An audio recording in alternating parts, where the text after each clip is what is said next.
was going to mention, had the fight given us time, that as Mark Breland was being introduced in the ring, a fellow Brooklyn fighter and an old friend was going wild at ringside. Mike Tyson here to root his friend Mark Breland to victory, and it didn't take long for you to do that. Let me preface this interview by saying that the public is being inundated with information and interviews on the personal, private, and business life of Mike Tyson. Just this week, the Phil Donahue show, last night the Arsenio Hall show. There will be many more in the weeks leading up to the Bruno fight on the 25th, and we will cover that subject in its entirety in HBO fashion on the night of the 25th. Right now, it is our purpose not to talk to Mike about what's been going on in his life outside the ring, but rather about his friend Mark Breland and his training and preparation for the Bruno fight. So first, Mike, thank you for joining us, and you must be thrilled with what Mark was able to do. This is the first time in a long time I saw him with an intent, you know what I mean, a bad intention here. For the first time, I never saw that in him. He was serious and knew what he had to do, and the title was on the line. I was just so emotionally happy because he's my friend, and I was glad he won, but I was so impressed in the way he put his punches together. Have you had an opportunity in the past few months to sit down with Mark and discuss exactly that subject, the need for him to show fire and competitiveness in the ring? Well, we talked, you know, slightly on the situation, but, you know, when you're friends, you try not to get too personal with that because that hits a nerve sometimes when you talk about somebody's business. You say, well, Mark, you're not doing that. You don't want to hear that. You know what I mean? It's not my job to tell him that. That's why he has a trainer. But I enjoy his being with the guy when we're hanging out. Did you ever question in your own mind whether Mark was in the right profession, as some did? Well, regardless if he wasn't or not, if he was to lose every fight, you know what I mean, after this fight, every fight in a row, you know, he would always be my friend. You know what I mean, for the love and respect and admiration I have for him. Ray, what do you think about the way, yeah, I appreciate that, Mike, and I'm sorry to cut you off. Ray, what do you think of the way Mike looks? I mean, a few weeks ago, we were worried about whether he was going to be able to get in shape for the Bruno fight, and right here, he looks about as lean and hard as I've seen him. Well, Mike is a winner, you know, and Mike knows what he has to do. He's a professional, and it's just a matter of time. I mean, all the other detractors, man, is one thing. But Mike is a winner, and he proved that against Michael Spinks. Indeed. We'll talk right now about your conditioning while I put my earpiece back in so the producers can talk to me. What is the status of your training right now? A lot of people want to know what you weigh. It's been reported that it was as high as 260 a few weeks ago. Well, I had a, and I... Oh, man. You know, I have a tendency to put on a lot of weight, but... Then a lot of us do. I mean, it's nothing to be ashamed of. I'm a hard worker, so when I'm in the gym, I watch. After the first day I totally starve out. I don't eat anything, because the first day is the hardest day. I totally starve. I don't eat anything, and then after that, I eat, you know, slightly. I cut mine to the third, you know what I mean, to a tenth of what I normally eat. You're training yourself, in effect, right now? No, I have someone, you know, I mean, a temporary trainer helping me out, get me in condition. Because basically when it comes to fighting, you know, I know all the moves, all the punches and everything. I just had to have that little extra push to get up and do the motivation at 4 o'clock in the morning. And basically I'm just ready, more mentally prepared than anything. Is it going to be necessary for you to settle on a full-time trainer prior to the Bruno fight, or would you be willing to go into the ring on the present basis? Well, temporarily at this particular moment, I'm satisfied with everything that's happening now. And I'm just looking forward to the fight. What do you think Mark should do next? Take on the winner of the Huntington-Starling fight later tonight?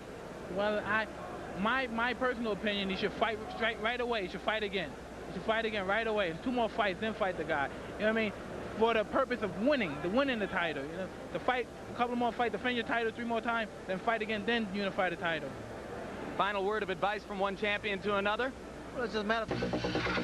The gossip. The best fighter in the world. There's still only one undefeated. I'm tired of getting splinters up my butt. Undisputed. They've never experienced anything like this, even if they're victorious. Obey my commands at all times. Is there any questions? Shake hands. Good luck. There's the stare. We're just about set to go. The undisputed heavyweight championship of the world on the line. As a lion going against the zebra. And I'd have to agree. Let's see how quick he starts. Bruno tries to keep him off. Bruno showing that he's not afraid, hanging on. Bruno's already tagged with the right hand. And down goes Bruno for the first time in the fight. Bruno has all the pride of England standing for him. He get tagged again by a right hand. He's trying to hang on to Mike and hit. Mike is just looking for an opportunity to cut loose. And Richard Steele warns Frank Bruno about hanging on and hitting Mike Tyson. Tyson pummels him. Well, all the questions about distractions have been answered as Tyson attacks. Bruno doing everything he can to try to attack this guy.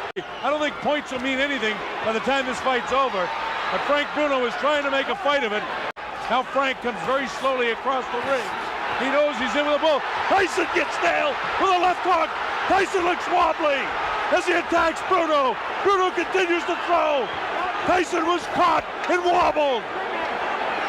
Tyson looks clear, but he was caught by a shot by Frank Bruno.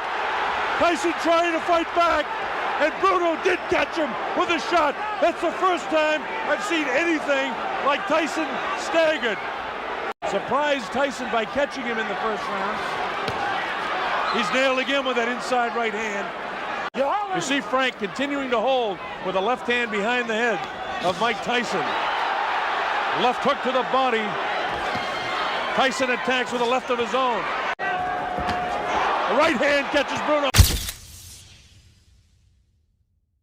Left hook. Bruno looks ready to go. Now is when he's going to hang on. And he does.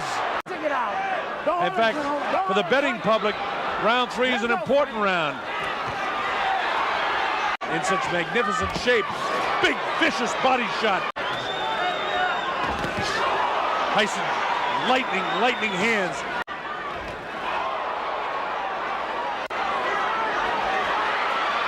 It looks like Bruno could be hurt a bit. Tyson just really bores in like a madman almost. Frank has got to start throwing that right hand. Bruno is caught by a right hand and a left hook. Bruno comes back and catches Tyson. This place seats about 8,000 or 9,000 here at the Hilton Hotel. Bruno was caught that time, and Tyson knows it. Tyson trying to attack now to finish him off. Tyson gives him room to come off the ropes. Scores with the uppercut. Lands a big right hand. Bruno's in big trouble now. He's ready to go. He hits him with a right hand. Bruno trying to hang on as best he can. He's still in big trouble. The uppercut catches him. The right hand catches him. He's really being hit now. Blood coming from the nose. His eyes are puffy. A fighter cannot be saved by the bell as the big right hand lands. Tyson knows he's got him in big trouble. If he doesn't answer it, Richard Steele has moved in and has stopped the fight. It's all over. Michael Tyson wins on a 5th round TKO.